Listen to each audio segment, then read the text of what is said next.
धमाकेदार स्वागत। आइए आज अपनों के साथ पढ़ते एक नया क्लास बीए थर्ड सेमेस्टर के विद्यार्थियों के लिए। और बीए के थर्ड सेमेस्टर के जो विद्यार्थी भूगोल पढ़ रहे हैं उनके लिए बहुत ही वीआईपी क्लास होने वाला है, इसलिए आप आज लग जाइए, एकदम दिल खोल करके आइए। आप आए हैं तो सीख करके जाएंगे और हम सिखा करके ही भेजेंगे। पहला चैप्टर है आपका पर्यावरण की संकल्पना और उसके संगठक, बीए थर्ड सेमेस्टर, द्वितीय वर्ष थर्ड सेमेस्टर। उसका जो पहला है टॉपिक वह है पर्यावरण के अर्थ एवं परिभाषा।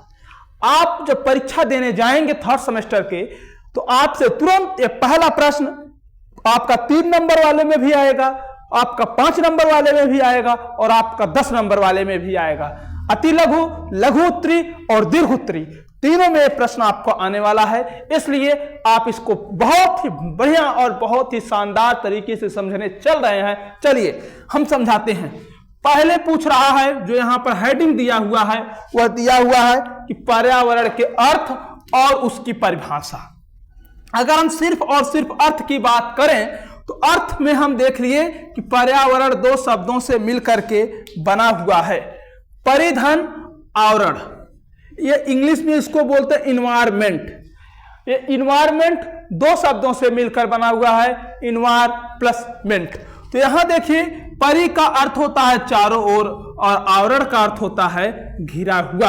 अगर कोई हमसे पूछे कि पर्यावरण का शाब्दिक अर्थ क्या होता है तो आप शायद बता देंगे कि परि का मतलब होता है चारों ओर और आवरण का मतलब होता है घिरा हुआ, यानी कि हमारे चारों ओर से जो वातावरण है, जो चारों ओर घिरा हुआ भाग है, उसी को हम बोलते हैं पर्यावरण।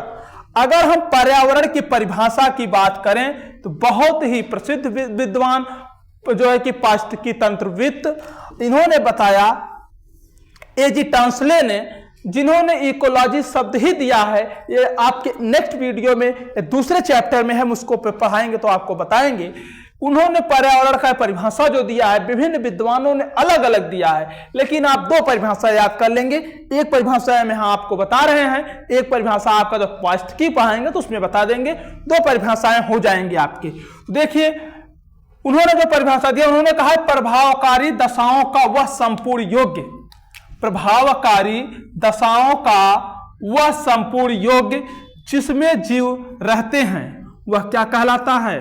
वह पर्यावरण कहलाता है।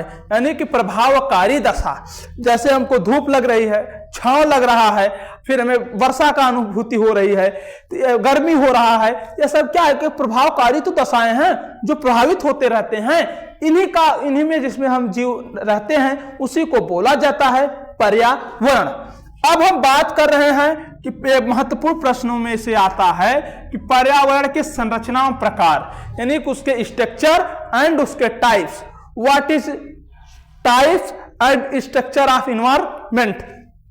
उसमें देखिए क्या होगा, अगर हम संरचना के आधार पर इसको हम 2 प्रकार से बांट सकते हैं। संरचना के आधार पर अगर हम उसको बांटेंगे 2 प्रकार से बांटते हैं। ध्यान दीजिएगा, 2 प्रकार। हमारे पूरे संपूर्ण पृथ्वी में बस 2 ही प्रकार की वस्तु पाई जाती है। एक ऐसी वस्तु जिसमें जीवन पाया जाता है और एक ऐसी वस्तु जिसमें जीवन नहीं पाया जाता है, यानी लिविंग थिंग्स और नॉन लिविंग थिंग्स, सजीव वस्तु और निर्जीव वस्तु।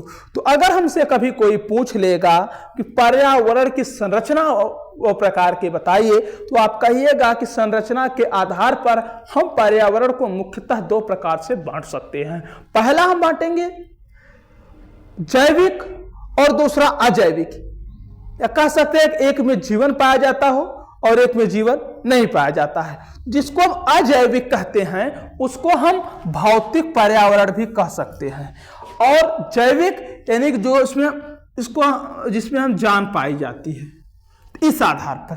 तो देखिए, अब भौतिक पर्यावरणों को भी हम 3 प्रकार से बांट दिए हैं।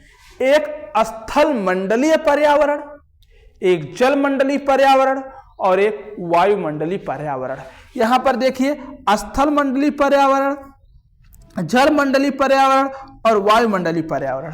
स्थल मंडलीय पर्यावरण में हम उन सभी भागों का अध्ययन करते हैं, उन सभी भागों, उन दशाओं का अध्ययन करते हैं, चाहे वो पर्वत हो, चाहे पठार हो, चाहे समतल भूमि हो, उसे हम स्थल मंडल के अंतर्गत रखते हैं। अगर हम बात करें जलमंडल का, तो संपूर्ण जलमंडल जहां तक यानी कि हमारे पृथ्वी पर सबसे ज्यादा पानी पाई जाती है, इस आधार पर हम कह सकते हैं कि जो पानी यानी जो जलीय क्षेत्र है उसमें पाए जाने वाले जो वातावरण है उसे हम जलमंडलीय पर्यावरण के अंतर्गत रखते हैं। उसमें तीसरा आ रहा है हमारा वायुमंडलीय पर्यावरण। वायुमंडलीय, आप जानते हैं हवा के बिना कुछ भी संभव नहीं है इस पृथ्वी पर। यानी कि अगर कोई जीव है उसको जीवन जीने के लिए सबसे जरूरी है हवा। क्योंकि आपने सुना होगा कि व्यक्ति निराजल व्रत रहा है, लेकिन आपने कभी नहीं सुना कि जो बिना हवा वाला यानी कि सांस रोक करके लोगों ने 1 महीने तक व्रत रखा, आपने ऐसा कभी नहीं सुना होगा। इसका मतलब कि सबसे महत्वपूर्ण है वायुमंडलीय पर्यावरण। ठीक, तो यह हमारा था भौतिक पर्यावरण के टाइप्स, 3 टाइप्स थे। और इसके बाद साथियों हम आगे देखते हैं जैविक पर्यावरण। जब हम जैविक पर्यावरण की बात करते हैं तो उसमें हम वनस्पतियों की बात करते हैं, जंतुओं की बात करते हैं, सांस्कृतिक पर्यावरण की बात करते हैं। अगर हम वनस्पतियों को भी देखेंगे, 2 प्रकार के वनस्पति होते हैं। एक स्थलीय वनस्पतियां होती हैं और एक जो है हमारा जलीय वनस्पतियां होती हैं, 2 प्रकार की। अगर हम जंतुओं की भी बातें तो इसके भी 2 कैटेगरी हम बांट सकते हैं, स्थलीय और जलीय। और सांस्कृतिक पर्यावरण क्या होता है, जहां मानव द्वारा ऐसे समावेश, ऐसे परिवेश बनाए जाते हों, उसको हम कहते हैं सांस्कृतिक पर्यावरण। यह थे संरचना के आधार पर इसके प्रकार और इसकी संरचना। अब हम ये सबसे महत्वपूर्ण, वेरी वेरी इंपॉर्टेंट, क्योंकि यह बार बार प्रश्न पूछता है कि पर्यावरण के घटकों का उल्लेख कीजिए या पर्यावरण के परिभाषा सहित उसके घटक लिखिए। यह दीर्घ उत्तरीय प्रश्न में पूछता है, तो यही चीज जो मैंने आपको ऊपर बताया है आपको वही बताना है। एक तरफ आपको रख देना है जैविक घटक और दूसरी तरफ आपको रख देना है अजैविक घटक। तो जैविक घटक में आपको मृदा यानी मिट्टी, वायु यानी हवा, ताप यानी तापमान, ढाल यानी जो पर्वतों के ढाल होते हैं, पर्वत होते हैं, पठार होते हैं, मैदान होते हैं, यानी जिसमें जीवन नहीं पाए जाते हैं। अगर हम जैविक की बात करें तो जैविक में जीव जंतु आ जाते हैं, वनस्पतियां आ जाएंगी और सबसे बड़ा आ जाएगा जैविक अगर कोई तो मानव आ जाएगा। तो यही हमारे हैं। इसके लिए इतना आप यह जानते रहें कि इसमें अगर आपको लिखना पड़ेगा तो अब मैं बता दे रहा हूं लिखने का तरीका, कि जब यह जैविक घटक आप बनाएंगे तो इसके 2 इसी प्रकार से कॉलम बनाएंगे और इसमें लिखेंगे। और इसके बाद मृदा हेडिंग डाल देंगे और मृदा में डाल देंगे कि मृदा कई प्रकार के होते हैं, पर्वतीय मृदा होती है, बलुई मृदा होती है, लैटराइट मृदा होती है, लाल मृदा होती है, सबके रूप प्रकार लिखेंगे। क्योंकि जो आपको दीर्घ उत्तरी में आया होगा आपको 500 वर्ड में लिखने होंगे, तो 500 वर्ड लिखने के लिए आपको तो शब्द बढ़ाने पड़ेंगे। फिर वायु की बात कर लीजिएगा, आप ताप की बात कर लीजिएगा। इसी प्रकार आपका यह वीडियो अत्यंत ही महत्वपूर्ण है और आप अगर अंत तक बने थे तो आपको हृदय के गहराइयों से धन्यवाद। आप इसे लाइक करिए, आप इसे चैनल को सब्सक्राइब कर लीजिए। आपको हर प्रकार की वीडियो बीए से संबंधित और नई एजुकेशन पॉलिसी से संबंधित सभी वीडियोस हम आपको लगातार आपको देते रहेंगे। यह आपके लिए बहुत महत्वपूर्ण है। बहुत बहुत धन्यवाद आप सबका।